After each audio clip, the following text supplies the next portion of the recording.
88 square మరియు 89 స్క్వేర్ల మధ్య గల పూర్ణ సంఖ్యల సంఖ్య అని అడిగాడు మనల్ని. ఇలా పక్కపక్కన ఉన్నటువంటి నంబర్ల యొక్క స్క్వేర్ల మధ్య గల పూర్ణ సంఖ్యల సంఖ్య అని అడిగినప్పుడు దాని ఫార్ములా వచ్చేసరికి 2n అన్నమాట. ఇదిగో చూడండి. For suppose n square n+1 whole స్క్వేర్ల మధ్య గల పూర్ణ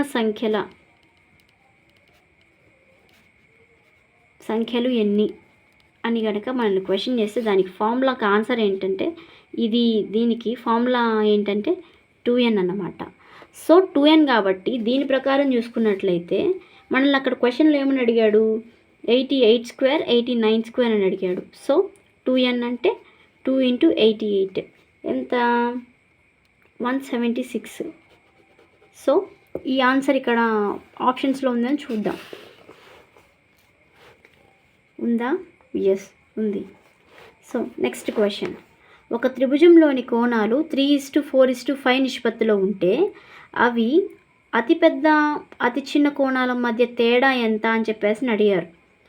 ఇక్కడ మనల్ని ఇచ్చినటువంటి కోణాలు ఏంటి, 3:4:5 రేషియోలో ఉన్నాయన్నారు. గుర్తుపెట్టుకోండి, ఇట్లా రేషియోస్లో కనుక మనల్ని క్వశ్చన్ అడిగితే ఆ మూడింటిని యాడ్ చేసి, ఆ ఇచ్చినటువంటి రేషియోస్ని యాడ్ చేసి ఇంటూ ఎక్స్, ఎంత క్వాంటిటీలో ఉందో తెలియదు కాబట్టి, ఎంతెంత యాంగిల్ ఉందో తెలియదు కాబట్టి ఆ మూడింటిని కలిపి 180 డిగ్రీస్కి ఈక్వల్ చేయండి. అంటే ఏంటంటే ఇప్పుడు మనకి ఇప్పుడు ఇక్కడ ఉన్నటువంటి ఇన్ని భాగాలు, 3 భాగాలు ఇంటూ సంథింగ్, 4 భాగాలు ఇంటూ సంథింగ్, 5 భాగాలు ఇంటూ సంథింగ్, ఇవంతా కలిపితే 180 డిగ్రీస్ అవుతుంది కాబట్టి, సో ఇప్పుడు ఏంటంటే 3x + 4x + 5x = 180 డిగ్రీస్ అన్నమాట. అదే నోట్ చేద్దాం. ఇప్పుడు ఇక్కడ చూడండి, 3x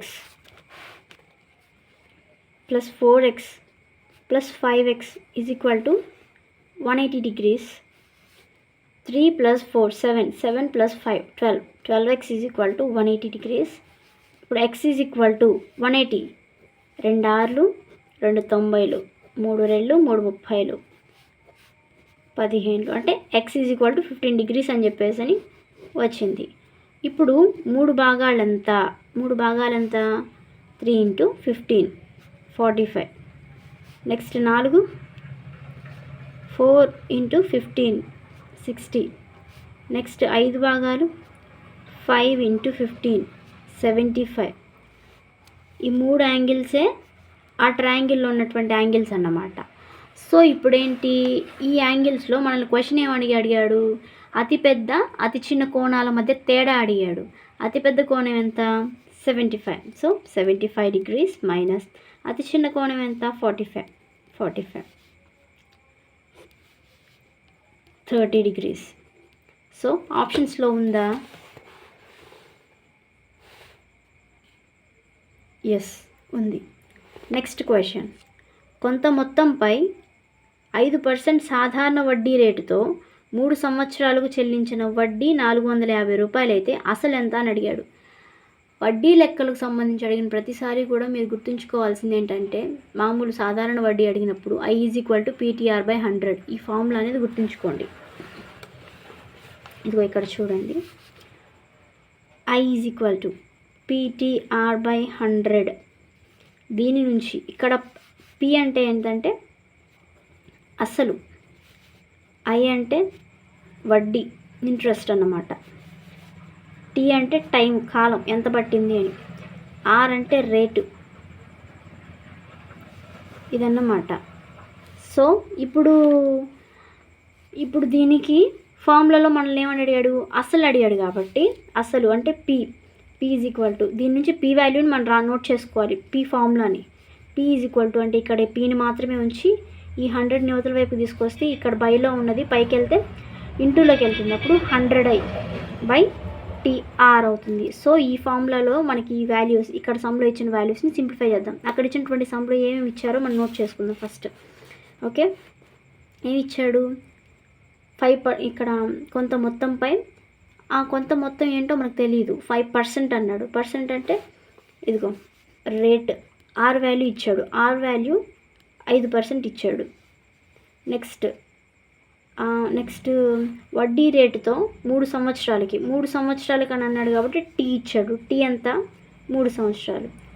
నెక్స్ట్ చెల్లించిన వడ్డీ ఇంట్రెస్ట్ ఎంత ఇచ్చాడు? 450 రూపీస్ ఇచ్చాడు. 450 rupees.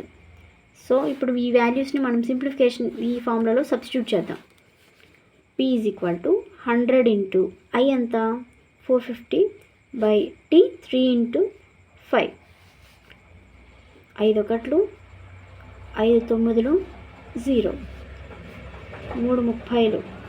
So 3000. P is equal to 3000 అన్నమాట. 3000 వచ్చింది. సో ఇప్పుడేంటి, మనకి ఈ వచ్చినటువంటి అసలు అనేది 3000 అని వచ్చింది కదా. ఆప్షన్స్లో ఉందని చూద్దాం. ఉందా? ఉంది. So this is the answer.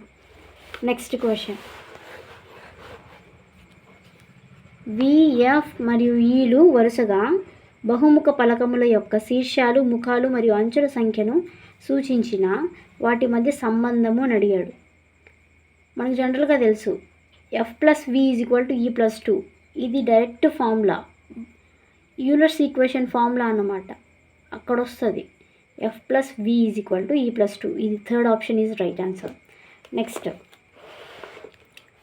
ఒక సమాంతర చతుర్భుజంలో ప్యారలలోగ్రామ్ గురించి అడిగాడు. ఒక సమాంతర చతుర్భుజంలో ఆసన్న కోణాల నిష్పత్తి 4:5 అయినా ఆ సమాంతర చతుర్భుజంలో చిన్న కోణం ఎంత అని అడిగాడు.